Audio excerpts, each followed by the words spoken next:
his appointment to as head of the intelligence services was not greeted by everybody.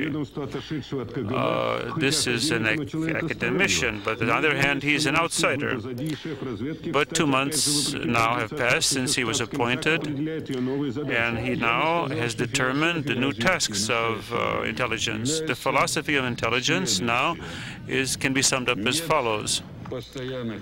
There are no permanent enemies, no constant allies, but there are constant interests, state interests and national interests, and that is what intelligence services are intended to protect.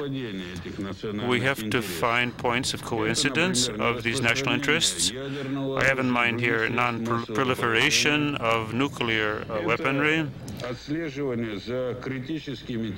We have to keep track of new technologies, of situations which might develop into crises, where the superpowers or major powers might be involved, our country included, operations on arms trade, international terrorism, narcotics, etc. If the Soviet intelligence services find their interests to coincide with those of foreign intelligence services, they might be able to work together and on using civilized methods. Today was signed an agreement in Brussels about a 500 million EQ loan to buy food for the Soviet Union. Now from Israel, the government of Israel wants to delay by 5 days the conference on the Near East, on the Middle East, which was to open on December 4th. In the opinion of David Levy, who was the Minister of Foreign Affairs, this date might just make the situation worse. In Belgrade, in Yugoslavia, there's a lot of talk about the blue helmets from the UN who could come to Yugoslavia with a mission of peace. But there's still a lot of work yet to be done. The chief barrier are the battles taking place in Croatia. The UN can come only if peace is assured. So it's still a long way till peace is established. One more problem: where will the blue helmets be situated? Along the line of battle, Croatia showed flexibility and said the UN troops could be situated along the line of the front. Formerly, Croatia insisted that the border between the two republics be the location.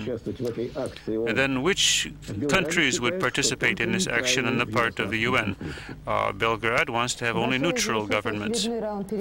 We have the latest round of negotiations on withdrawing Soviet troops from Poland here in Warsaw.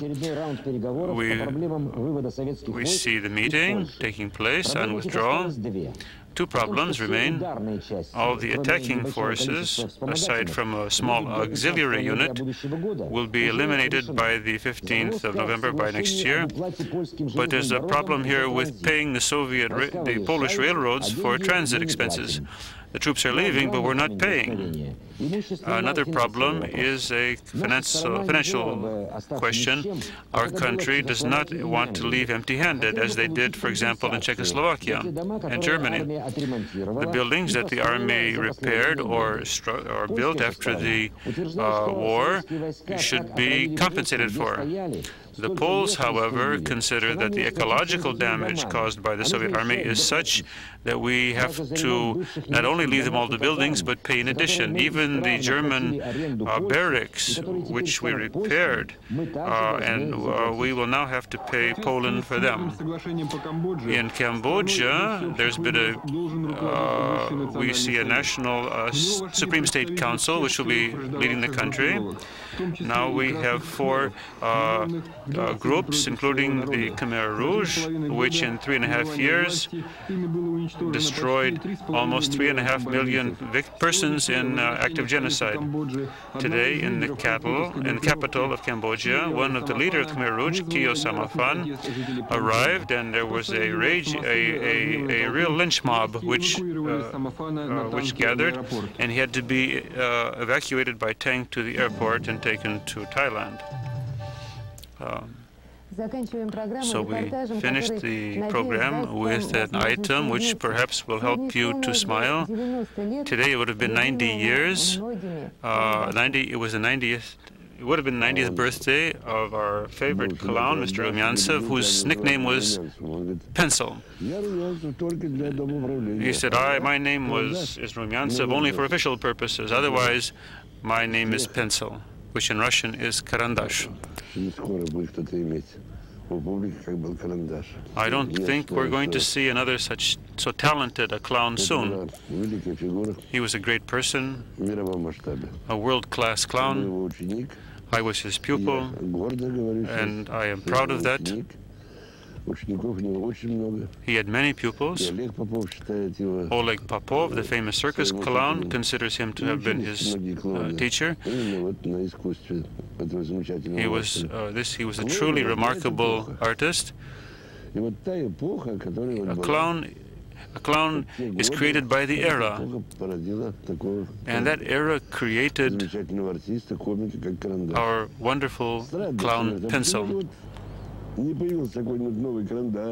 Why is it that we don't have new such talented clowns? Perhaps it's not every age that can boast such talented people.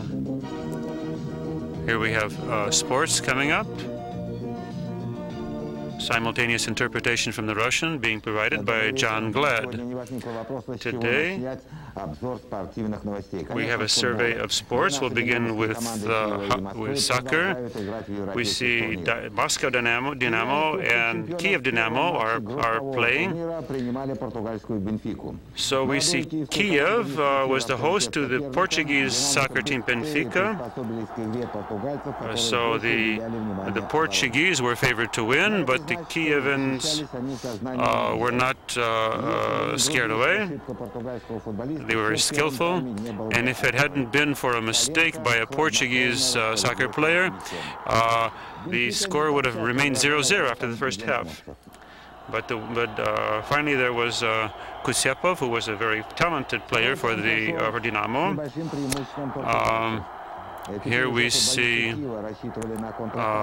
Kiev are defending themselves from a counterattack. Undoubtedly, Kutsepov was the best player. He played so well, and the Kiev team won by 1-0.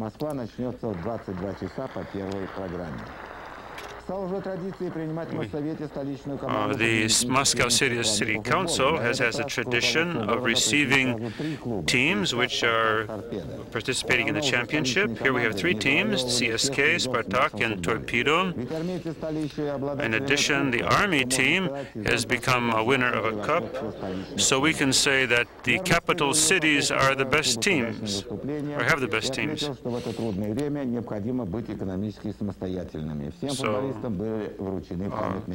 So all the players were received prizes, and Mr. Popov noted that, who was the mayor of Moscow, noted that the teams have to become economically independent. And checkers, Alexei Chizhov is playing against Valneris. Chizhov is winning 5-3. Here in Japan, we have a World Cup taking place in Japan.